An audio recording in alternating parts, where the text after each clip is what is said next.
Hello, inclusive leaders, and welcome to Lead at Any Level Live. I'm your host, Amy C. Wanninger, the Inclusion Catalyst. I've got a green glow again today. I have no idea why, but I'm hoping that the folks at StreamYard are going to fix this because it doesn't happen when I'm on Zoom, only when I'm on StreamYard and only when I'm doing my live videos. So there we go. Welcome to this Monday, March 13th. If you're catching this live, please give me a shout in the comments and let me know where you're from and where you're watching. And if you are watching this on replay, please include that information with hashtag replay. I would love to know where you're engaging and when and where you're coming from with Lead at Any Level Live. This what is a pretty dreary Monday in Indiana, I have to admit. I'm looking out and there's snow and it's the day after the time change, so we're all a little groggy and maybe a little cranky today. But I'm trying really hard to keep things moving in my household, and I hope wherever you are safe and warm and looking forward to spring. So I have some very exciting news to share for you, inclusive leaders, today.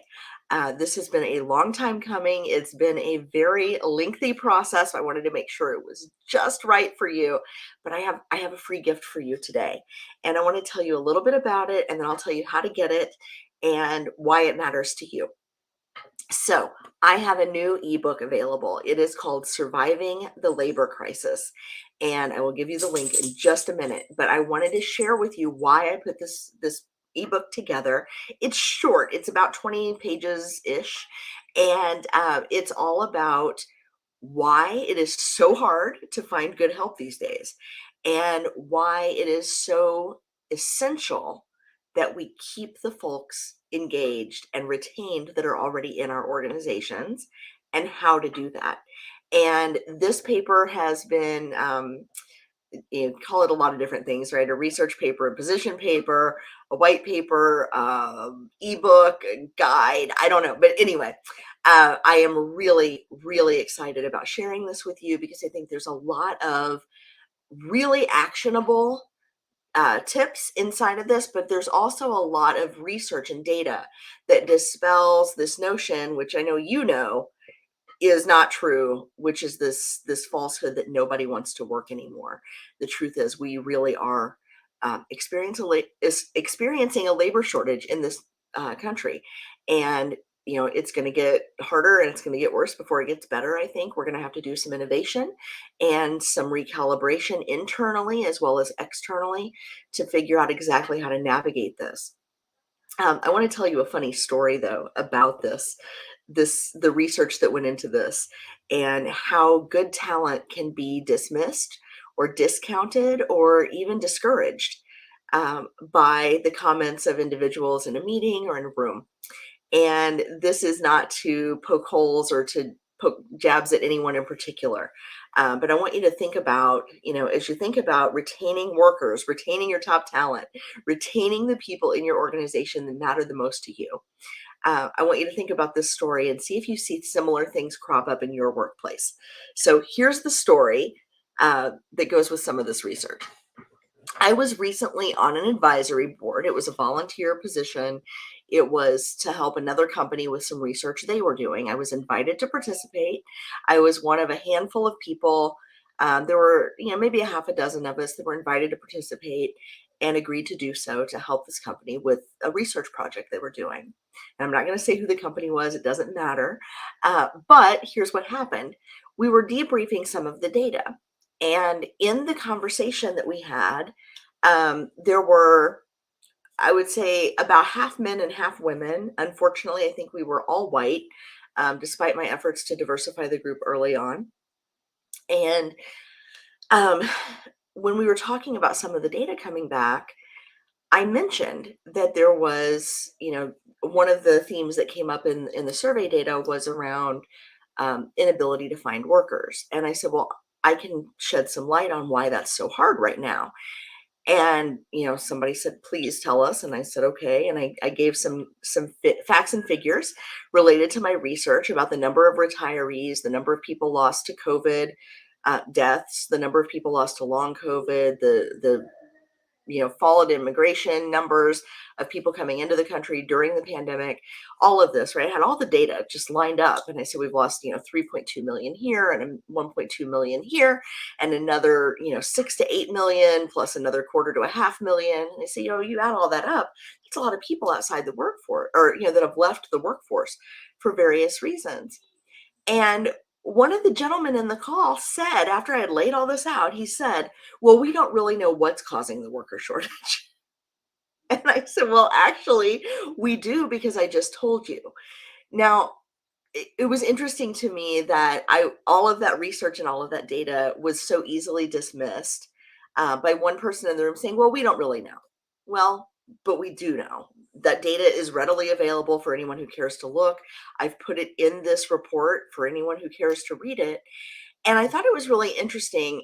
And it was just an interesting feeling for me, and an uncomfortable feeling. And it made me a little angry, I have to say, of being dismissed in this room where I was asked to participate because of my expertise. I was asked to participate because of my thought leadership. I was asked to participate because I had drawn the attention through my content of someone who was in a deciding position. And then for one man in the room to say, well, you don't know what you're talking about, essentially, um, really made me angry. In this case, to me, it was laughable because I, wasn't being paid to be there. My livelihood didn't depend on it. But it made me think about how many times underrepresented, underappreciated, historically excluded talent in our organizations gets overlooked because of comments like these, because of being dismissed, being disregarded, and ultimately being discontent and disengaged and leaving our organizations. So I'm curious if you are in a position where you've ever been dismissed in that way, if you would let me know in the comments and how you resolved it. Did you speak up? Did you shut down? Did you shy away? I'll be honest, I used to back down. When somebody would challenge my authority on something, I would say, okay, you're probably right. And I would just let it go. I kind of stepped away from the conflict for a long time in my career, but I don't do that anymore because I know that I've done my homework. But there are a lot of folks in your organization who do know what's going on, who do know the truth, who do have a perspective that's maybe different or differently informed than other people in the room. And chances are, if they speak up and get swatted down too many times, they will stop speaking up, and you will stop getting the benefit of their different perspectives, of their different knowledge, of their different and unique contributions. And make sure that when that happens, you're not blaming the talent. You're really investing in what is it about the environment that's causing people to disengage, to disconnect, and to become discontent. So that's my advice for today. Now, all of that aside, I will say I am, again, really proud of this report, and you can get it. Let me tell you exactly where you can get it. It is available at bit.ly/labor crisis, bit.ly/labor crisis.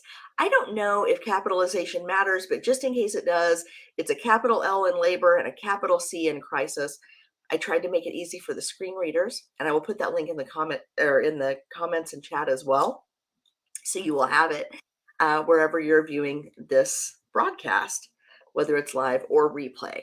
But you can go to bit.ly/capital L labor, capital C crisis, and download this report for yourself. It is complimentary.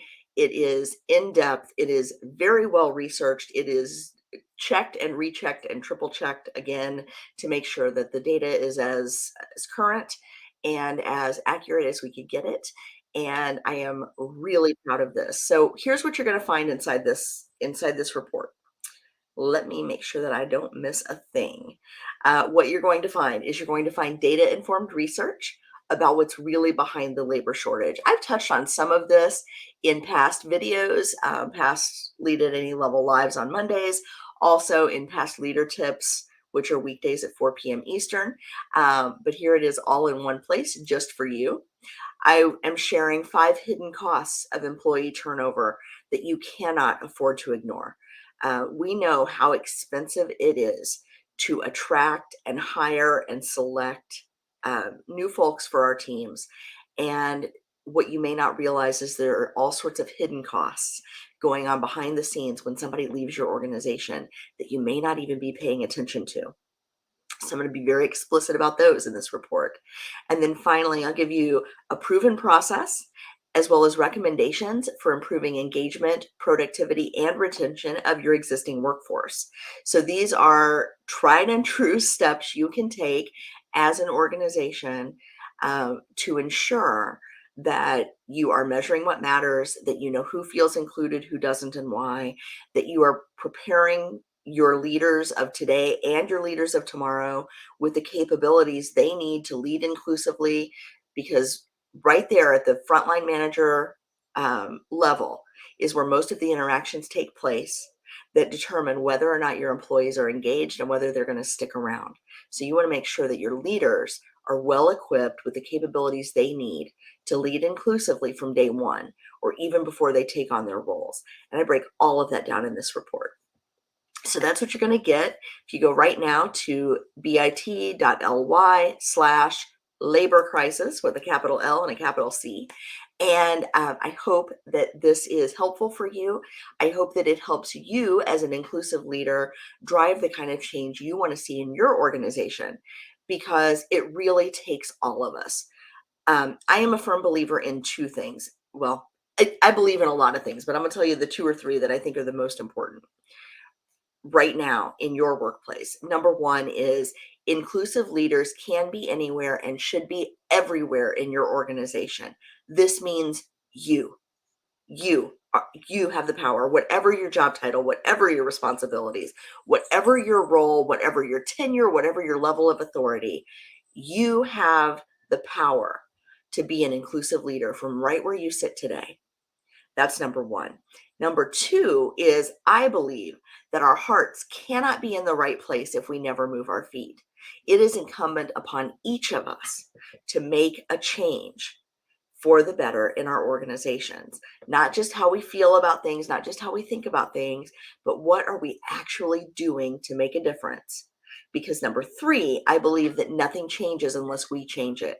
And it is everyone's responsibility to be the kind of leader, regardless of where you sit, to make the kinds of changes, to take the kinds of steps that are necessary to build an organization where people are excited and engaged and want to stay for the long term, because it is just too expensive to lose people, especially right now when unemployment is so low and there are so many more open positions than there are people to fill those roles.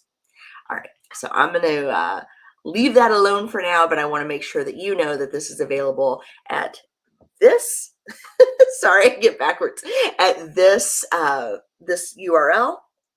You can find the free download, the free white paper, position paper, ebook, whatever you want to call it. It's very in-depth, it is very well researched, and it is very timely. And this is a tool that you can start using today to make changes in your organization. So that's what I have for you today. As always, if you are already sold on this notion that you need to be doing something different about talent retention, about employee engagement, about attracting the right people to your workforce, you can, as always, go to workwithlaal.com and grab time on my calendar. We can talk about what it is you're trying to accomplish, what you've tried so far, and I can give you some very practical steps about what might be the next best step for you in reaching the goals that you want to reach with your culture and your talent pipelines. Okay, so let's talk a little bit. I'm going to put the link back up for the download. And I want to talk a little bit about what's coming up this week from Lead at Any Level.